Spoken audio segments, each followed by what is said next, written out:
Better to have a short life that is full of what you like doing than a long life spent in a miserable way.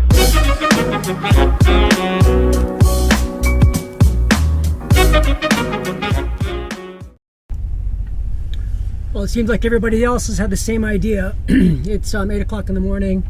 And there's a line of probably, I don't know, 12, 15 cars, something like that. Anyways, gonna make it my way on through and try to catch Old Faithful early in the morning before a majority of the people do. And then just try to figure out Yellowstone. I don't know if I'm gonna be able to stay here. I don't think there's any campground spots available. It's just so busy here. But anyways, it's a beautiful day outside. I'm right here next to the Snake River. How are you doing this morning? I'm good. Welcome to Yellowstone. Thank you very much. Do you need park information today? Yes, I'd get like map or a the newspaper or whatever. That's map on the back. There you go. Thank you very much. Have a great day. You too. All right. Save myself another 30 bucks. All right, so I made it to Old Faithful. And it's kind of a zoo. It's not really clear where to go, what to do. There's just people everywhere. Just the kind of thing I was trying to avoid, but that's not looking to be the case. I think it's just going to be a madhouse. So we just get to deal with the crowds. Remain calm. Just remain calm. Right, walking over to Old Faithful. Seems like a bunch of people are lining up. So I'm kind of guessing that the guys are set to go off shortly.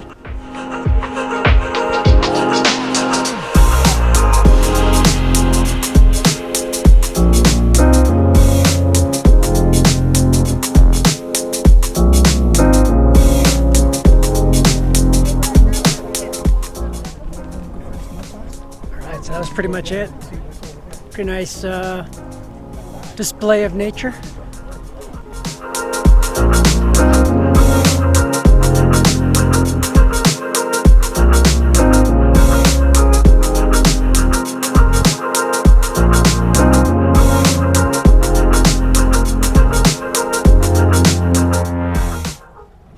So if there's one thing about this trip, it's been better understanding the geology of North America. It's really trippy. Yeah, that's not Disneyland. It's pretty amazing.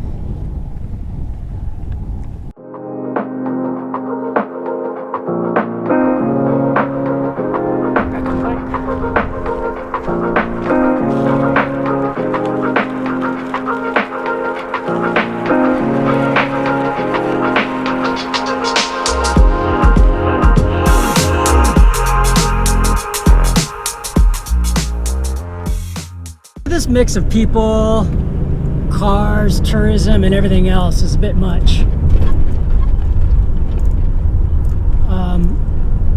It's totally disorganized. There's no exit signs. I'm just driving down, but yeah, boy, I'm kind of anxious to get out of here. Yellowstone, love Yellowstone, but this number of people, too much. Here's a quick look at traffic jams in Yellowstone and why I say our national parks are getting loved to death. Pretty amazing the number of people that are up here. But for me, I'm like, you know, a little bit of humans, I'm okay, but sometimes the overkill with people on vacation and just the fact that people don't think when they do things is just really, really a challenge. So as beautiful as this is, I don't even really want to stop, just parking and all the other nightmare. I'm going to go look for a place to sleep. Hoping to come up with something or else I got to leave the park. But we'll check in a little bit later. My first choice of campgrounds, Nora's Campground, they're totally full. And I'm thinking I'm going to go up to Indian Creek and it might be full too. I might really be in a bind here. So that's not a good sign. It says the campground is full. I'm going to try to check in anyways. But yeah, I'm going to be pinched. I got to leave the park to go find a place to sleep. That's kind of a bummer. Park actually on the north entrance. Sure is a beautiful drive though. I didn't know it was such a climb to come up into Yellowstone from the Montana side. I thought it was similar elevation, but I think I'm going down to about maybe 5,200 into the town of Gardner, and then it's going to be just high desert, hot, sunny. Would have much rather it stayed up in the mountains if I had a place to sleep. Anyways, gonna go check it out. So I just left the park, and it's some small little commercial town right outside, and these guys just doing the tourist thing to no end. Man, pretty cool though. I mean, it looks like they got a lot of stuff. People are here, little bistros and ice cream and t-shirt shops and all kinds of fun stuff. Bars, saloons. And I'm to the place that the guy recommended to me, Eagle Creek Campground. So cross my fingers, hopefully I can find a space here. But the ranger did tell me one interesting point, is that in the state of Montana, if you are fully self-contained, you can sleep in your car anywhere, which is kind of pull over to the side of the road, parking lots, whatever. Just got to be self-contained. So anyways, interesting. We'll come up here. Hopefully I can find some shade, man. It is cooking. It's got to be in the mid-90s, somewhere around there. Low to mid-90s. Hot. Anyways, we'll catch up a little bit later. It looks like there's a little room around here. I just got to figure this system out. All just way out in the middle, open, of sun exposed. Hot. Let's see if we can find something a little higher up. But at least there's a spot available, so that's good. Just got to figure out the shade thing. Well, I think I might be off on one of my wild goose chases. I'm on kind of another gnarly single lane dirt rocky road climbing into the forest. We're about 10 miles in. I wish you could see the view. My other camera's out of batteries. Beautiful as always. I'm deep in the Montana backcountry doing switchbacks up this mountain, but I think I'm gonna have to pull the plug and turn around. Yeah, so here's the view down into the valley. This is outside of Yellowstone, so I'm not sure the name of the valley. The small town I went through was Gardner, just outside of the north entrance to the Yellowstone National Park.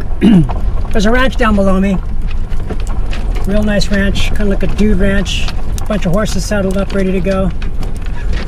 But anyways, so the search continues. This ended up to be a long driving day, but we'll get it figured out.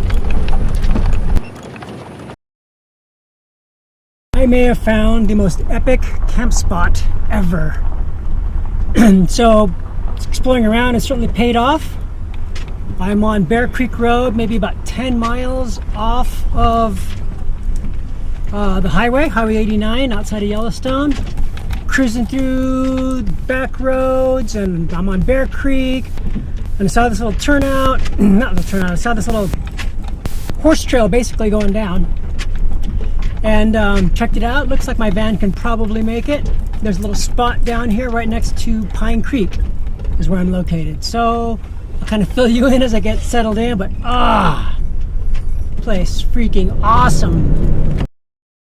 All right, so I think I found the epic camp spot, dispersed campsite spot. I'm in some national forest, driving around. Been driving all day actually because I got skunked getting a campground at Yellowstone. So I've been searching, got a couple recommendations. One campground, Eagle Creek, just wasn't kind of jiving with me. So I'm out looking around. I gave it one more try up this road, Bear Creek Road. As I was going down Bear Creek Road, didn't know how far it was going to go.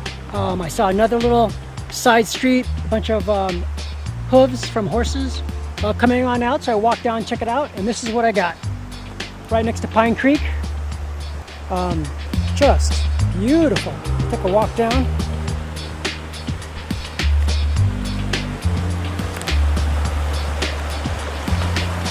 Oh yeah.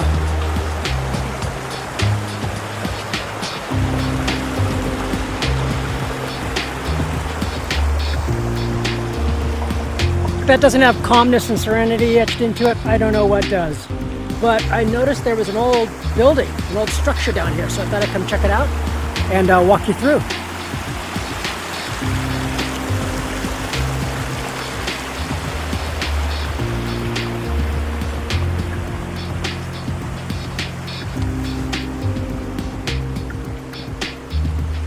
whoever decided to build this house really picked an incredible spot. Check this out. Some old settler built this house. Of course, it's all dilapidated now. What a trip. Right along Pine Creek. Looks like there was another building of some sort farther down. Check this out.